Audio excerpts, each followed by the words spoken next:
ദൈവത്തിരുനാമത്തിന് മഹത്വമുണ്ടാവട്ടെ. Bible reading പ്രോഗ്രാമിൽ സംബന്ധിക്കുന്ന ഏവർക്കും കർത്തൃനാമത്തിൽ സ്നേഹവന്ദനം അറിയിക്കുന്നു. 2 രാജാക്കന്മാർ 11-ാം അധ്യായം നമ്മൾ വായിക്കുന്നു. 10-ാം അധ്യായത്തിൽ യേഹൂ രാജാവിനെ കുറിച്ചാണല്ലോ നമ്മൾ വായിച്ചു വന്നത്. അദ്ദേഹം വളരെ വീര്യപ്രവർത്തികൾ ചെയ്യുകയും ധാരാളം അനീതി പ്രവർത്തിച്ച രാജാക്കന്മാരെ വധിക്കുകയും ബാലിൻ്റെ വിഗ്രഹങ്ങളൊക്കെയും അടിച്ചു തകർക്കുകയും അവരുടെ പുരോഹിതന്മാരെയൊക്കെ വധിക്കുകയും ചെയ്ത സംഭവങ്ങൾ നമ്മൾ കണ്ടു.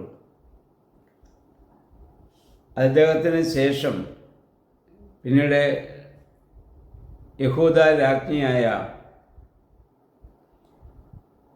അതാലിയ അഥവാ അഥല്യ രാജാവായി മാറുന്ന കാര്യമാണ് 11-ാം അധ്യായത്തിൽ നമ്മൾ വായിക്കുന്നത്.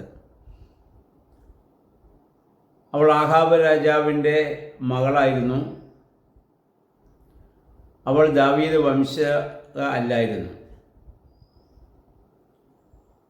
അപ്പോൾ തൻ്റെ മകൻ അഗസ്യ വധിക്കപ്പെട്ടതിനാൽ അവൾ വേറെ അസ്വസ്ഥയാവുകയും രാജഭരണം ഏറ്റെടുത്തിട്ട് രാജകൊട്ടാരത്തിൽ ആ രാജവംശത്തിൽ വരുന്ന സകലരെയും നശിപ്പിക്കാൻ അവൾ ശ്രമിക്കുകയും ചെയ്തു. ദാവീദ് വംശത്തിൽ രാജവംശത്തിലുള്ളവരെയൊക്കെ കൊല്ലാൻ വേണ്ടി അവൾ ശ്രമിക്കുകയും അങ്ങനെ ധാരാളം ആളുകളെ അവൾ വധിക്കുകയും ചെയ്തു. ആ സമയത്താണ് അഗസ്യായുടെ മകൻ യോവാസ് എന്ന് പറയുന്ന ഒരു കുഞ്ഞിനെ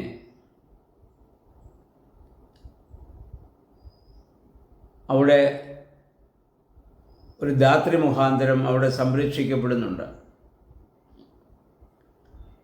അവനെ ഒളിപ്പിച്ചു പാർത്തു, അല്ലെങ്കിൽ അവൾ കൊന്നുകളയും.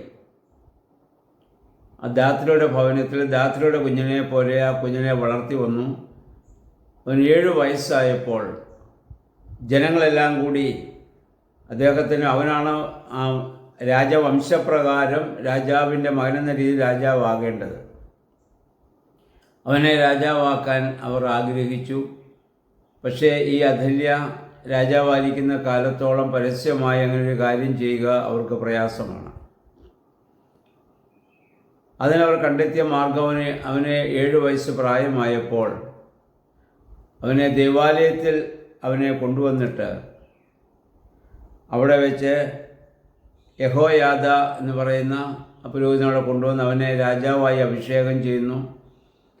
അവനെ സംരക്ഷിക്കാൻ വേണ്ടി ഇസ്രായേലിലെ സേനാനായകന്മാരെ സൈന്യാധിപന്മാരെയൊക്കെ അവിടെ ആക്കുന്നു. കാരണം ജനങ്ങൾക്കെല്ലാം ഇവൻ രാജാവായി വരുന്നതിലാണ് താല്പര്യം. അഥല്യയുടെ ഭരണം വളരെ മോശമായിരുന്നു. വൈരാഗ്യബുദ്ധിയോടുകൂടി അവളുടെ പ്രവർത്തനങ്ങളെ ദാവീദ് വംശത്തെ ഇല്ലാതാക്കാനുള്ള അവളുടെ ആ ശ്രമത്തെ മുഴുവൻ ജനം ശക്തമായിട്ട് എതിർക്കുകയും ചെയ്തിരുന്നു. അപ്പം അങ്ങനെ അവനെ രാജാവായി അവിടെ അഭിഷേകം ചെയ്യുന്നു. അവന് സംരക്ഷണം നൽകാൻ വേണ്ടിയുള്ള ക്രമീകരണങ്ങളൊക്കെ അവിടെ ചെയ്യുന്നുണ്ട്.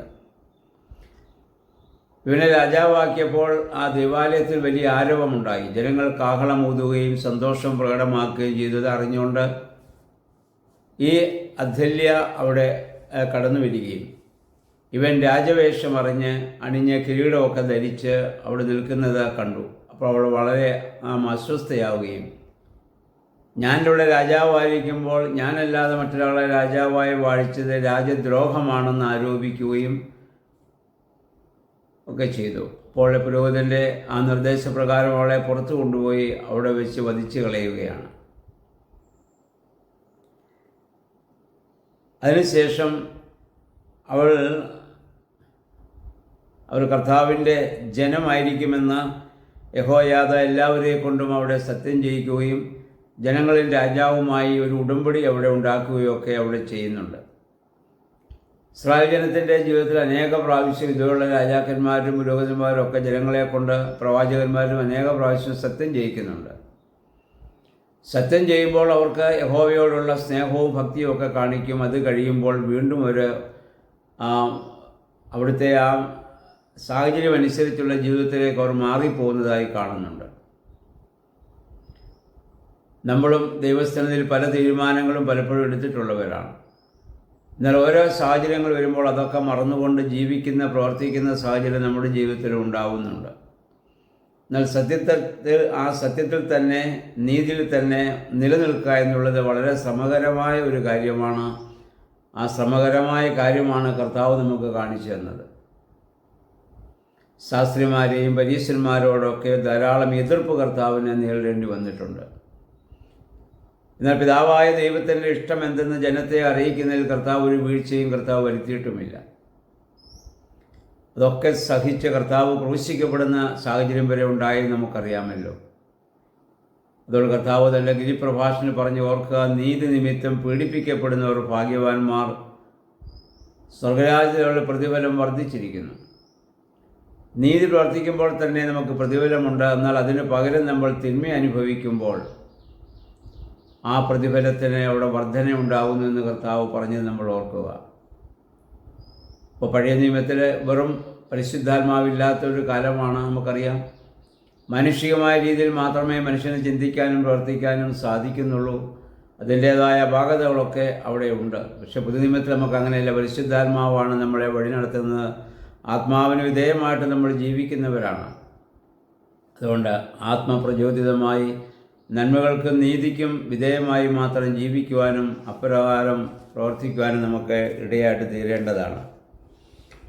അതിനുശേഷം ഈ അഥല്യ രാജാവ് വധിക്കപ്പെട്ടതിന് ശേഷം ഈ 7 വയസ്സ് പ്രായമുള്ള ബാലനെ രാജാവായി ആഘോഷപൂർവ്വം രാജകൊട്ടാരത്തിലേക്ക് കൊണ്ടുവന്ന് അവിടെ ആക്കുന്ന കാര്യമാണ് നമ്മൾ ഇപ്പോൾ അവിടെ കാണുന്നത്. ഇനി അടുത്ത അധ്യായത്തിലേക്ക് വരുമ്പോൾ ഈ യോവാസ് രാജാവിൻ്റെ ആ പ്രവർത്തനത്തെക്കുറിച്ച് നമുക്ക് വായിക്കാൻ പറ്റും.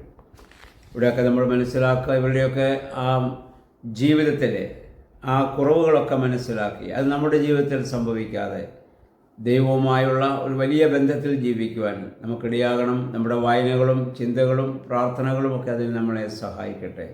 ദൈവമേ, പരിശുദ്ധാത്മാവേ, ഞങ്ങളിൽ വസിച്ച് നീതിബോധമുള്ളവരായി സത്യമുള്ളവരായി ഈ ഭൂമിയിൽ ജീവിക്കാനും പ്രവർത്തിക്കുവാനും ഇടയാക്കണമേ എന്ന് ഓരോ ദിവസവും നമുക്ക് പ്രാർത്ഥിക്കാം. സർവശക്തനായ ദൈവം നമ്മെ എല്ലാവരെയും സഹായിക്കുമാറാകട്ടെ.